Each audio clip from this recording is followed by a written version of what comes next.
In so many of my videos, I mention love and the importance of love. So this last week, I was asked, what is love? Question mark, question mark, question mark, question mark. So this gave me an opportunity to think this week, spend my time thinking about what is love and how do you lay it out in a few minutes in a video. But the interesting thing is, I also went to, I think it's 1 Corinthians 13, which is the charity chapter. And something jumped out at me this time that has never jumped out at me before, but it kind of blew my mind. It said something to the effect, you can prophesy, you can speak in other tongues, you can do all these things, but if you have not charity, you are nothing. Ouch. If that doesn't make you sit up in your chair a little straighter, I thought all we had to do was read a sinner's prayer. But that's saying that if you have not charity, you are nothing. So I tried to figure out kind of what the difference is between charity and love. And I think it's a thin line. And some of it almost sounds like it's a line that's only been differentiated in the King James Version.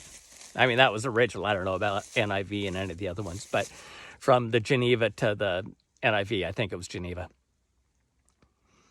But from what I could gather, charity is kind of what we do for others, and love is also what we do for others, but it's also what we do for ourselves. But if you really look at it, we can be charitable to ourselves also.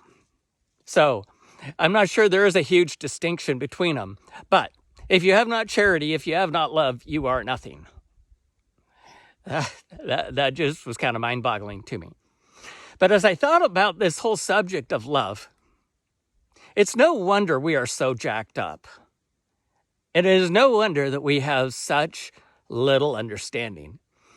Because if you look at charity, there are some extremely evil people who give millions and millions of dollars away in charity. But if you look at their motivation, even when we give something to Goodwill, you're able to get a tax write-off. So those who give millions, there's still a purpose to it. They're getting a write-off, but they're also seeking to control. Even though on the surface it sounds really wonderful to give all these computers and all this free internet to third world countries, but is it really love? Or is there a motivation behind it? Is there a motivation to control?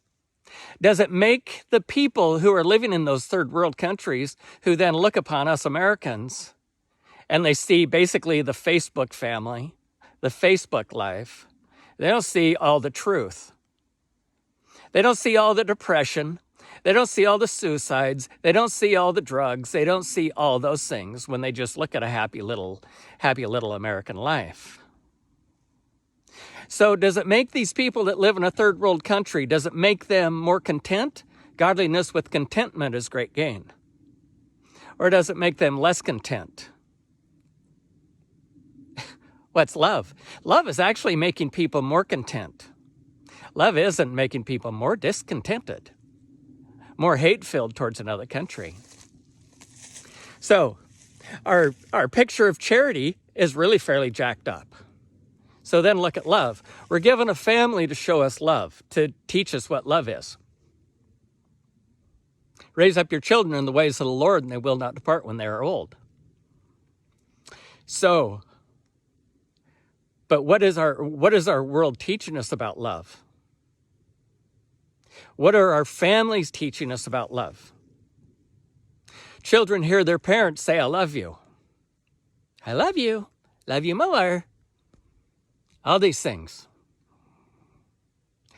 So they hear their parents say they love each other on one day. And then another day, they see those same parents throwing knives or dishes or punches, barbs, throwing hateful things.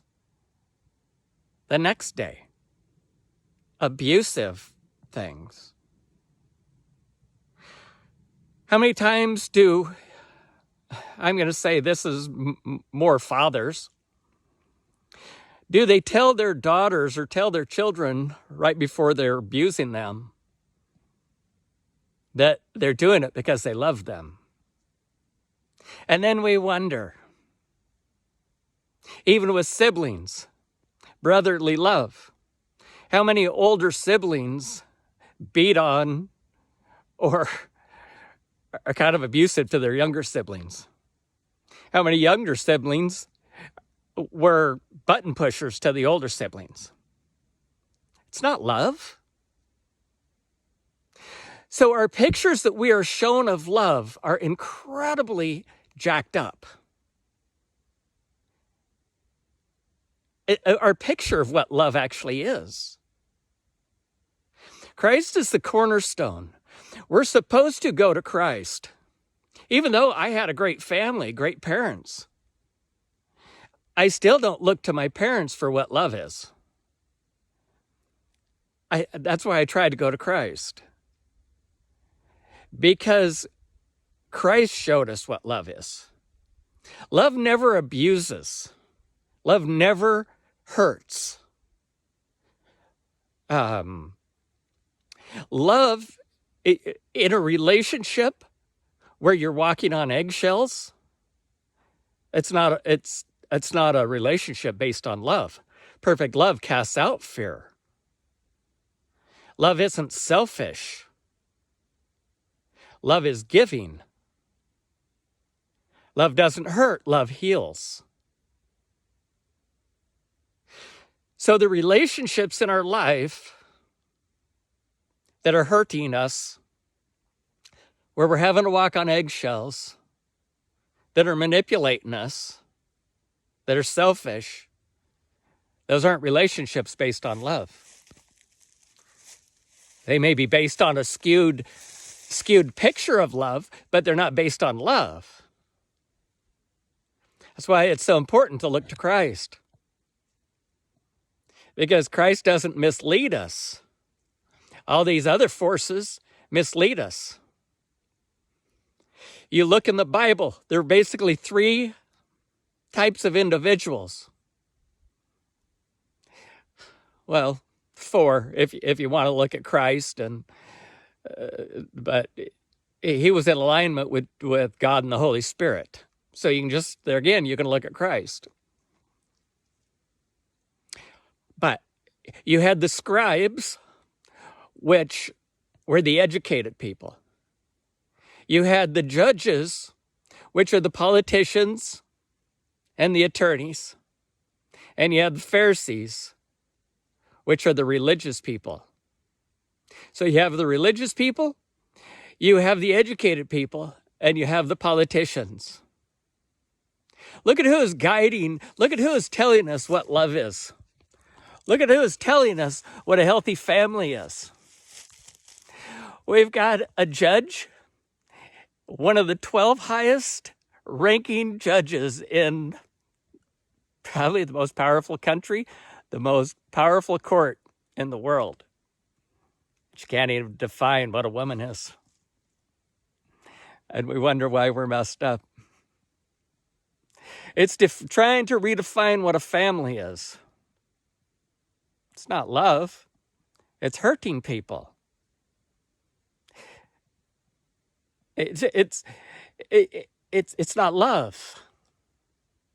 But as long as we go to the educated, as long as we go to the religious, as long as we go to the politicians to fix our problems and to define what a family is and to define what love is, if you have not charity, you are nothing. Oh, ouch. That really had a huge impact on me when I read that. Because you can see it. You can see what it's doing to our world. So when these charitable people are giving these computers and giving internet to third world countries, it's not teaching them contentment. It's not teaching them love. It's harm. It's harming them. Because it's not pointing people to Christ. None of it is pointing people to Christ. It's pointing people to self-help. Self-help it's a multi-billion-dollar industry. Medical industry, multi-billion-dollar industry.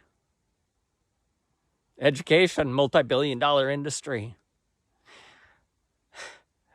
Attorneys. Is it making our world a more secure place? Is it making our world a happier place? Is it making our world a healthier place? Or is it making a world that is destroying itself? So anyway, there's Rift Drummer wisdom for the day. Remember, to change ourselves, we have to change... sorry about that. Oh, well. Change the world, we have to change ourselves. There we go. Love you guys. Have a great day. Bye.